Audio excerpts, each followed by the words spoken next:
canto do médico e ali é o canto dos meninos.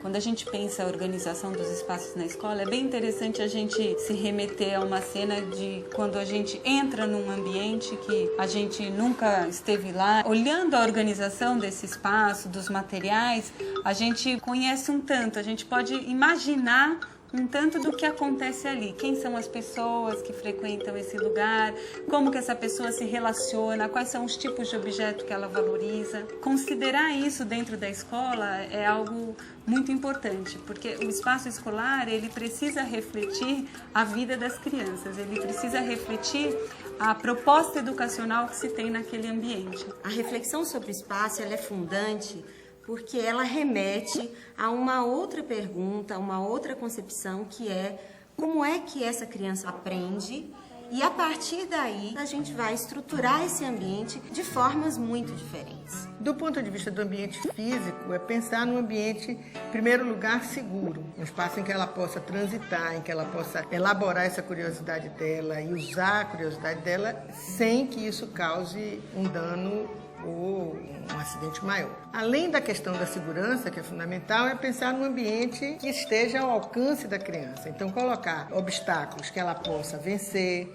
seja do ponto de vista da sua coordenação motora, né? Andar e ela explorar um espaço variado, não precisa ser um espaço todo plano, mas que essas variações sejam seguras. Quando você põe um circuito para as crianças percorrerem, em que você coloca escadinha, com um escorregador, com um túnel, tudo aquilo está pensado numa altura, está cuidado com um colchonete do lado para que, ao subir no escorregador, se a criança cair, ela vai cair, mas ela não vai se machucar, vai fazer parte da experiência e vai ajudá-la nesse aprendizado que a criança tem, que é por tentativa e erro. Quer dizer, o espaço, ele precisa ser seguro, mas ele também precisa oferecer desafios.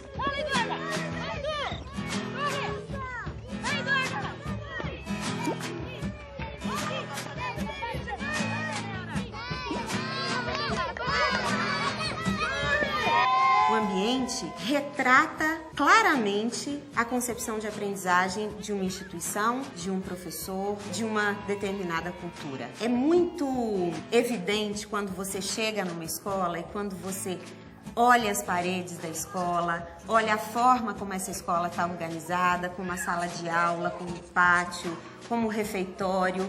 Tudo isso traz pra gente uma leitura muito clara da concepção que se tem de criança ali. Essa roupa é do cavalinho da coruja. É o vestido da coruja. A gente vai pesquisando com eles o que será que eles gostariam de aprender. Eles têm os cantinhos apropriados. E ele é feito de uma forma onde as crianças possam ter acesso fácil a eles. E de preferência confeccionado junto com eles e que tenha o toque da mão de cada criança, para realmente ser valorizado. Na palha, a borboleta que a gente fez ali em cima. Esse é o rádio que nós estamos construindo. Ele tem antena e botão. E o tema também, ele não fica somente em sala de aula, né? O espaço todo, ele fica envolvido por esse tema. Nós temos o projeto das pedras, onde as crianças estão fazendo uma cidade das pedras no pátio externo. Temos o projeto da coruja. A coruja choca-ovo. Ela só tem as asas. O ambiente da sala de aula, ele fica diferente, ele fica acolhedor, prazeroso, né? E sempre ele vai estar mudando, então sempre vai atrair, vai trazer, né, desafios para essas crianças. Essa forma de trabalhar com os espaços deixa a criança ter uma autonomia, ela tem liberdade de escolha. O espaço na educação infantil, ele é um terceiro educador, né? Quer dizer, a criança aprende com o adulto, ela aprende com as outras crianças, com os seus colegas, mas ela também aprende com o próprio espaço. Se o espaço convida ela para uma ação, na experiência dessa ação, ela está aprendendo, sem necessariamente ter que ter a presença ou a intervenção de um adulto ou de uma outra criança. A forma como o espaço está organizado, muitas vezes é a grande intervenção do adulto. Que a gente parte do ponto de vista de que quem é protagonista naquele espaço, naquela instituição, naquela relação, é a criança. Sou ajudante. O ajudante coloca a pasta, pega os crachás dos meninos. Um espaço, ele é organizado para que 3 crianças estejam ali e possam brincar com autonomia naquela criança. As outras 3 estão fazendo uma pintura, outros 5 estão montando um Lego. Então, isso dá uma autonomia para o professor poder circular, poder estar próximo, hora de um grupo, hora do outro, porque o espaço está fazendo também a função deste professor. A gente toma café, sobe e começa a brincar, né, Sabrina? A Ana ali tá no Magic, e os outros estão no livro, estão brincando, e outros ali, e outros desenhando. Quando a criança, ela chega, ela vai pro café da manhã, ou na hora do almoço, lanche da tarde, elas se servem sozinha, e é nesse momento que a criança, ela constrói a sua autonomia. A autonomia de escolher os alimentos, usar copo de vidro,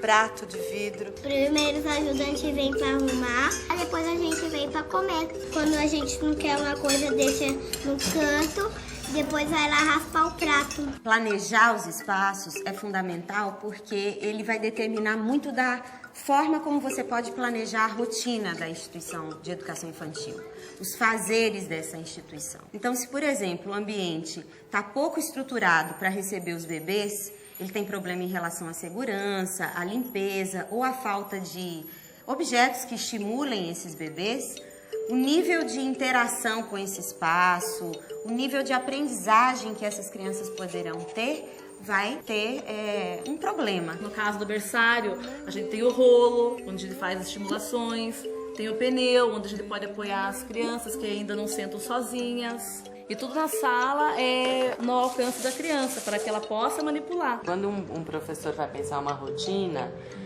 a depender da faixa etária ou para todas as faixas etárias, ele tem sempre que levar em consideração as metas de aprendizagem daquele ano, daquela turma. Ele tem que pensar se há um equilíbrio naquela semana, né, de experiências variadas, de grandes grupos, experiências mais de intimidade de cada criança, se há experiências variadas de artes, de cultura, de leitura de história, de brincadeira. E dentro de cada uma dessas questões planejadas para a rotina, o espaço é sempre o principal item a ser considerado. A criança não precisa ficar segregada ao seu grupo etário. Você, quando nasce numa família, você convive com diferentes faixas etárias.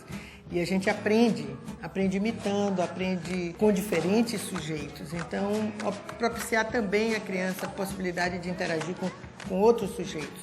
Crianças de faixa etária diferentes e adultos. O parque proporciona a interação das faixas etárias e, ao mesmo tempo, nós oferecemos atividades que eles podem estar juntos e participarem dessas atividades ou não. Então, quer dizer, a gente tem esse espaço de convívio mais, vamos dizer, estendido, que é o parque, mas ao mesmo tempo eles não ficam abandonados e sem nenhuma proposta, que são os núcleos coletivos. Os núcleos foram organizados exatamente para resolver o problema de agressão entre as crianças, de mordida, que as crianças têm a liberdade de escolher aonde elas querem ficar. Existe um espaço onde é formado o núcleo de história. Um outro espaço é o núcleo de corpo, onde as professoras fazem massagem nas crianças, tem o núcleo de pintura, de artes e tem as brincadeiras. E a criança que não está com vontade de nenhum desses núcleos, ela pode ficar no parque mesmo. Os núcleos são importantes para até dar à criança a autonomia de escolher o que ela quer fazer naquela hora. Chicotinho queimado tá queimadinho. Quem queimou foi o Zé Bololô. Na casa de quem? Do seu avô. As crianças vêm 2 vezes por semana à bebeteca e é respeitado o tempo limite de cada faixa etária. Grupos pequenos, por quê? Porque o grupo pequeno você pode direcionar mais atenção às crianças, é melhor. O engatinhódromo é para aquele bebê que está engatinhando. A proposta é que ele esteja no ponto de visão, porque se ele está engatinhando, ele vai olhar para baixo. E a questão daquilo que está no teto, que é o poema do Vinícius de Moraes, As Borboletas. Os maiores, principalmente, eles deitam e nós vamos brincando com laser. Eu tenho uma luz e a gente vai passando e brincando das cores e dos poemas, para eles terem também essa percepção que você pode estar explorando todo o espaço, de uma maneira gostosa, de uma maneira atraente. O espaço, ele é um formador estético muito importante, quer dizer, o espaço fala por si. Ele pode ser um espaço muito versátil, mais neutro porque é versátil, ele pode ser um espaço muito povoado pela criança, depende do espaço que se tem. Às vezes é um espaço que é ocupado por várias faixas etárias, então você precisa que ele tenha mobilidade. Outras vezes o espaço é ocupado só pela educação infantil, então é importante que ele seja habitado pela criança. O espaço é um terceiro educador, ele diz, ele fala com a criança diretamente. Muitas vezes o professor não precisa fazer nada. Se ele organiza os materiais e o espaço como um banquete, a coisa está posta e a criança vai com liberdade interagir ali. O espaço é uma variável fundamental em relação à aprendizagem. O que a criança vai poder aprender naquele ambiente de educação infantil tem uma determinação muito grande em relação aos espaços. A gente chega, pendura a mochila e vai tomar café. Quando tem fruta, eu escolho fruta. Frango e salada. Quando não tem, eu escolho bolacha e leite. A gente tá jogando. Essa pra tocar no rádio. Camarim da coruja. Rádio Pneu tá no ar. Pra fazer o que eu tinha que arrumar tudo pra gente brincar. A gente não vai mais sair daqui porque tem bastante coisa nova, né, pai? Até quando a gente estiver dentro. Oba, oba, oba,